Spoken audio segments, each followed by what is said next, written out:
Hello friends, I am Dr. Himanshu Gupta and I am doing radio diagnosis from Maulana Azad Medical College. In this video, I am going to discuss diffuse cystic lung diseases for radiology residents. What do you understand by a cyst? What do you understand by a cyst? A cyst is a thin walled, well defined air containing lung lesion 1 centimeter or more in diameter. Cysts may be seen in patients with emphysema, honeycombing, pneumonia, cystic bronchiectasis, trauma with lung laceration, healing cavities, and some parasitic infections. But there are several lung diseases characterized by cysts as their primary abnormality. These are Langerhans cell histiocytosis, tuberous sclerosis, lymphoid interstitial pneumonia, Sjogren syndrome, neurofibromatosis, and lymphangiomyomatosis. So let us begin our discussion with pulmonary Langerhans cell histiocytosis. So first you need to know that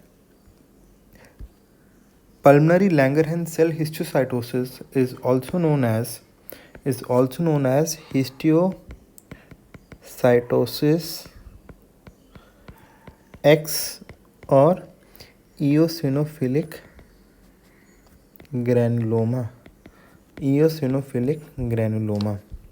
Okay, it refers to a group of diseases characterized by Langerhans cells accumulation in bone, lung, pituitary gland, skin, lymph nodes, and liver.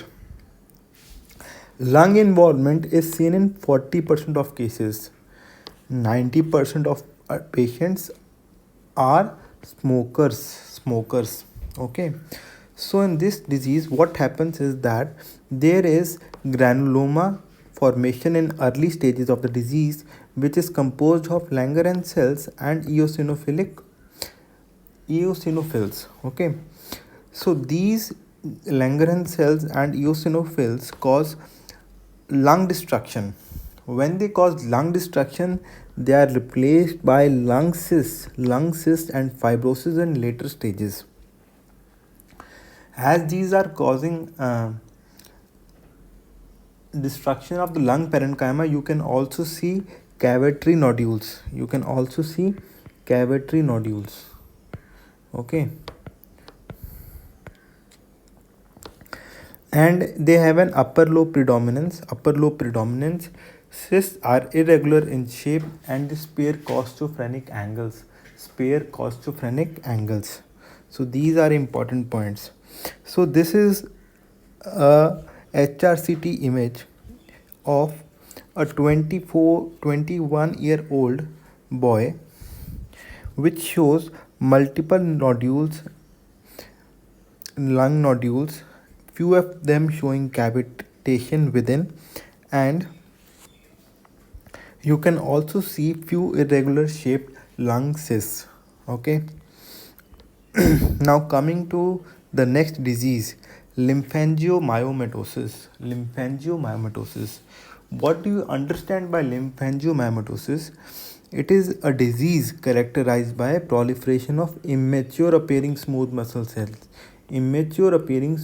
cells around bronchioles, pulmonary vessels, and lymphatic channels. So they cause bronchiolar obstruction and destruction of lung parenchyma with formation of isolated lung cysts. It is common in women of childbearing age.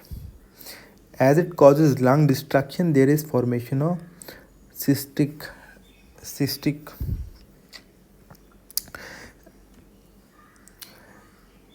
these spindle cell proliferation can also occur around the hilar, mediastinal, and extrathoracic lymph nodes, which result in dilatation of intrapulmonary lymphatics, and due to the involvement of lymphatics, it can lead to chylous pleural effusion. Chylous pleural effusions. Okay. Renal angiomyolopomas are present in 50% of cases. The cysts are round in shape. You can see multiple lung cysts scattered diffusely in bilateral lung parenchyma.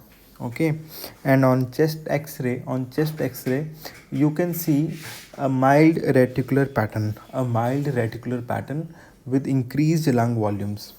Okay, coming to tuberous sclerosis.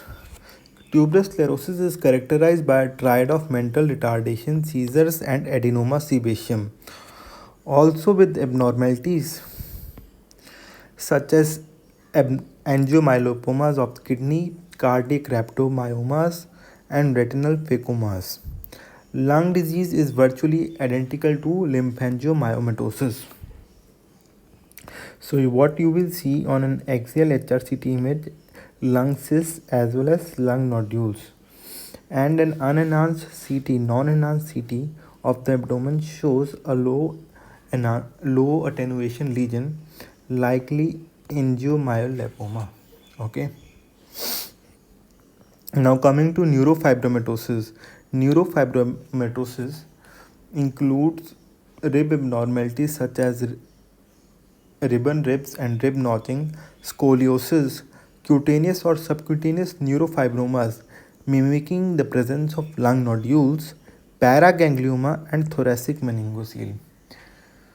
Okay, so here is a chest x-ray showing a mediastinal mass which came out to be a mediastinal neurofibroma, which is also frequently seen in neurofibromatosis. And on axial HRCT images shows large bullae as well as fibrosis within the lung parenchyma. At last, I will discuss lymphoid interstitial pneumonia. It occurs in association with collagen vascular diseases and Sjogren's syndrome. There, in this, you will see reticular and nodular opacities,